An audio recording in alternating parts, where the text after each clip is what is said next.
Hello, everyone. Welcome to the channel.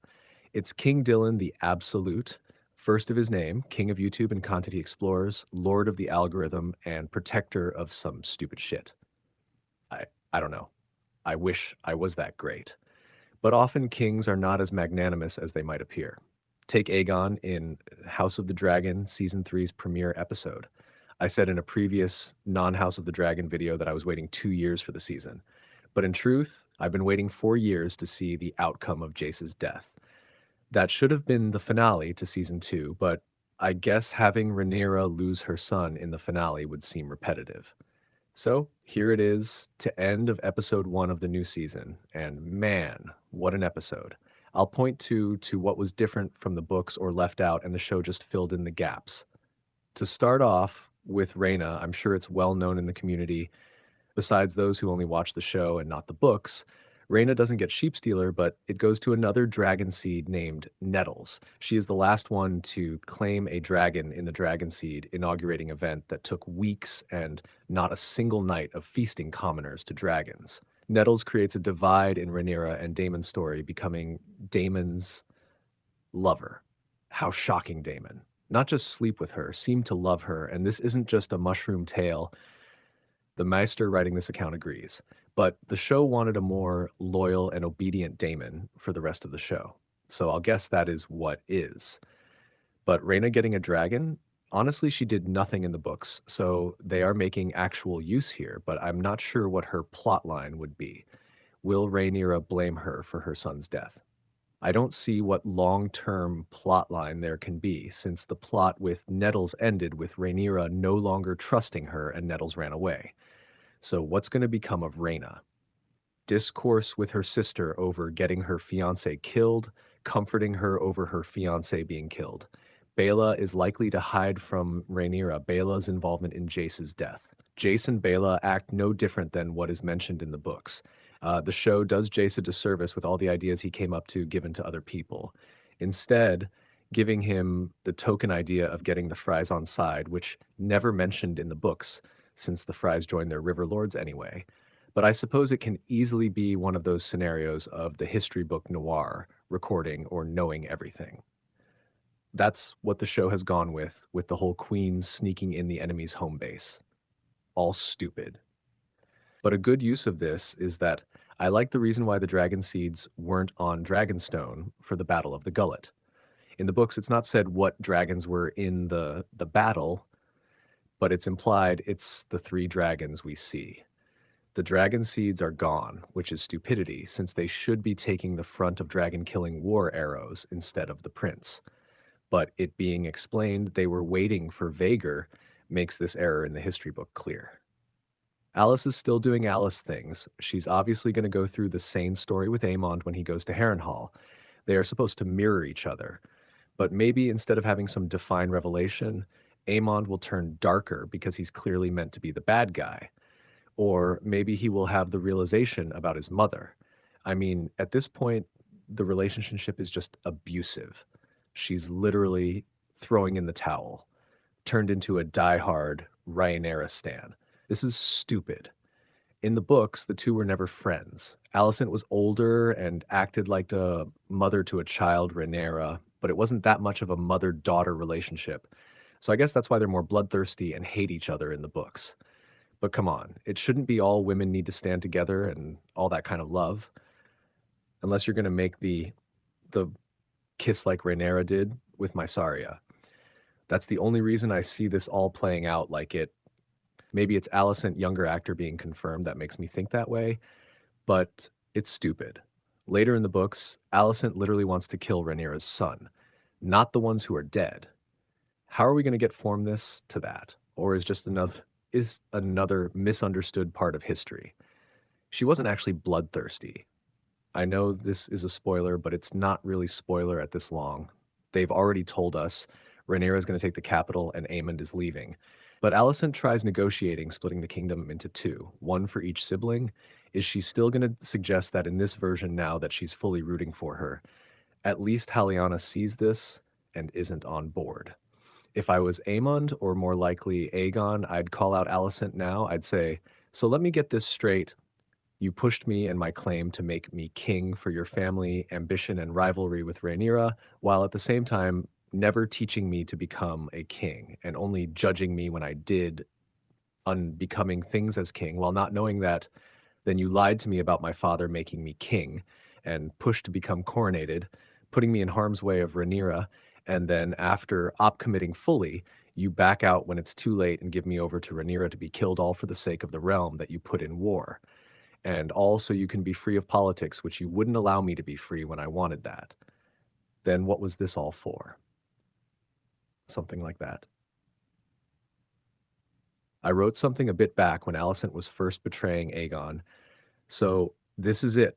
What was it for? Let me just get this straight. You spent my entire life never teaching me to be a good king or the way you want me to be, and you scrutinize me for not being it. Then you push me to become king, even though I didn't want it. Jon Snow style. But you said it is right, and father wanted it, and the realm won't accept my sister. Even though I don't want to live a political life and wish to run away for rulership and politics, but now you wish to run away from war and be free. So now you give me over to my sister to be killed for the war. You encouraged me to start that. I didn't want to. What about rightful ruler or father wanting me or the good, the realm? Now you care that people are dying and that needs to be stopped. You didn't care about the realm before. You really are a great mother. Our TU protecting your daughter and my daughter, even though you forced Haliana to marry me. I've sat through your hypocrisy my entire life. You think I'll just sit here and accept your bullshit excuse that I have to die for what's good? That it should be me who dies for you to live peacefully. I just kind of repeated the same thing twice, but I wanted to know what was better. I would love to see Alicent's face at that. Aemond, if he was jointing in on this, would be like, you never loved me, otherwise you wouldn't allow me to be bullied. You only cared about us when it came to our claims. Alicent is a bad mom, is my point.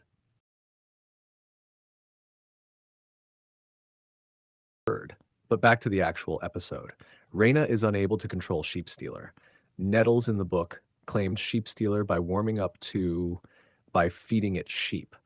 It was a process. She didn't just hop on and claim it as Rhaena did. As for Alan and Corlys' growing relationship, it was never touched upon in the books. But Corlys showed favor to Adam, not Alan. And Alan wasn't just fine being Corlys' right-hand man. He too tried to claim a dragon, but had failed. I don't have much to say about how Corlys is trying to be more a father to Alan than Adam, but it was already says last season his title should go to Who is of the Sea. I'm a bit annoyed at how Rhaenyra dismisses Jace's concern at it all being a trap, just smiling and holding his face like silly boy, trust mama. Like it's not an actual concern. She basically said nothing to ease him or explain why it's true besides Alicent took a risk. Then she's complaining at not being allowed to go to war and that they all keep from it, but she did the same thing to Jace. Hypocrite. Although the man is forbidding the woman here, so I guess that fits into the feminist story the show is telling. I guess Ormond Hightower is going to be the main villain of the season. I'll get into that later in the video where I'll spoiler a bit from the book, but now I'll just say odd choice to make him the main antagonist in comparison to the Targaryen he has with him. I guess they want it portray Daeron as good as possible, the son Alicent didn't raise. They're doing that by not making him the head of the army or the attacks they will go through. The Daemon stuff, I just want to say first, stupid Daemon is on the field fighting and not on his dragon burning things. Though it does appear he was doing that at first and got off to kill that guy with a sword for the action shot. But as for the battle, this is all confusing. They masked what is many days and battles into one 3-minute scene. The Battle of the Red Fork has the Lannisters crossing at a stream in the river, but being pushed back by the Rivermen led by Pat Piper and Tristan Vance, not Oscar Tully or his fictional brother Kermit Tully, who never existed in any way. Don't be confused. This isn't the Muppets. He never existed. Right, George. Or Daemon, because if he was in the battle, it'd be pretty stupid of the Lannisters to fight a dragon. Or I guess it's stupid of Aemon too, since he ordered it. A small setup, I guess. But in the battle, they try crossing the river 3 times but are pushed back before Jason Lannister. He is killed in the first battle by Pate of Longleaf, now Longleaf the Lion's Lair. Adrian Tarbeck, not of the Rains of Castamere, leads men until swimming up behind and killing Lord Vance. There are multiple battles that are really just skirmishes. The Lannister host win on way to Harrenhal, which is already taken by Aemond and Criston. After the Battle of Acorn Hall, Adrian is killed together with Sir Harry Penny, who started leading the Rivermen since the Tullys are non-existent at this point, because Grover never rallied his forces because his family wouldn't let him. And Oscar's non-existent, non-Muppet father, Elmo, wouldn't do anything until he got busy dying of bad water. Then the Lannisters are led by Humphrey Lefford, the Lemon Banner guy from last season. I would have thought we'd see him take hold of the army after Jason's death for the battle by the lakeshore, since they introduced him when they didn't have to. But no. I guess there was no point to that. Jason is the one who gets trapped by the Winter Wolves at the lakeshore and is only shown as a detached head this season. Rest in peace. I would have preferred it how the books did it, but in all reality, they were never going to give so much focus to such small characters and matters. Humphrey got surrounded on all sides by Forrest Frey, Bloody Ben Blackwood, and Roddy the Ruin, Dustin's Wolves, and tried contacting Aemond and Cole, who's at Harrenhal, but this would have been too much filler. Forrest Frey does die, which is something. Anyone feels bad for the Freys? No. Last thing is the Battle of the Gullet. I rechecked the books to make sure Driftmark was sacked because seemed impossible considering the focus of the battle, but it did happen. I looked back to see how Vermax and Jace died, detailed in the book. About the same, shot down, riddled by arrows, mentions possibly a bolt to the eye or crashing into a ship taking it down too. Jace jumped off and was shot by Myrish crossbowmen. For some reason, I thought Jace was shot by the arrows and Vermax lost control after its rider death, but I was wrong. More importantly, Aegon the Younger and Viserys, Rhaenyra, and Daemon's sons weren't involved. I guess it makes sense if you don't want to use those children yet. I assume Joffrey will take Jace's place as important son later. But the 2 boys were supposed to be on the ship sent to Pentos, where Aegon would fly on his dragon that will die to warn Dragonstone, while Viserys would spend the rest of the war a pampered hostage and later get married before returning to his brother, who'd feel guilty about abandoning him. I'm not sure how that's going to be done now. I've got nothing. Aegon will be important when there's nobody else, but not sure how Viserys will be captured since the Triarchy are out of the war after this battle. Last thing, Tyland wasn't on the ships, he was in King's Landing. He never went to treat with them himself, but I guess he will be captured all the same, like when Rhaenyra takes the city. He's not dead if you didn't know. Had him here for the Lannister drama and give focus to main characters instead of just on the foreign Triarchy leader. Kind of a bitch for throwing him off. But I'm done here. Sorry if I didn't cover stuff you wanted to hear. There was so much. For the record, Aegon is still comatose at this point, unless the histories lied. He was out for 6 months, so he shouldn't be awake when being moved out, but then you can't really follow his story because the actor can't act.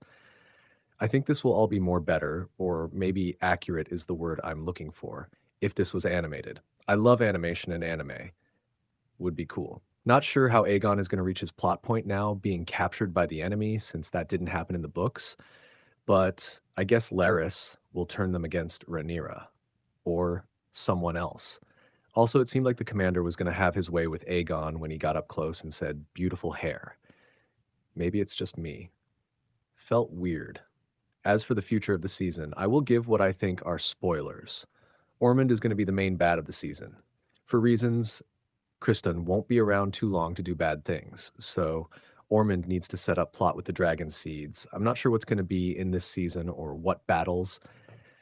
The burning of Tumbleton will happen in the last episode, and the dragon seeds turning on Rhaenyra, all to set up next season so they can have that fight between Adam and Ulf early in the next season.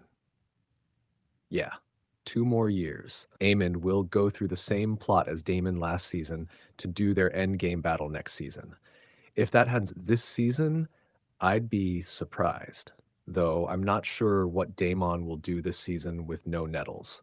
So they might have to do that. Just feels like they're more set up to be had.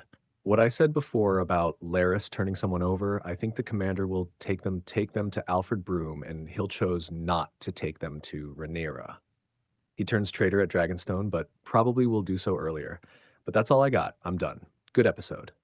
Goodbye.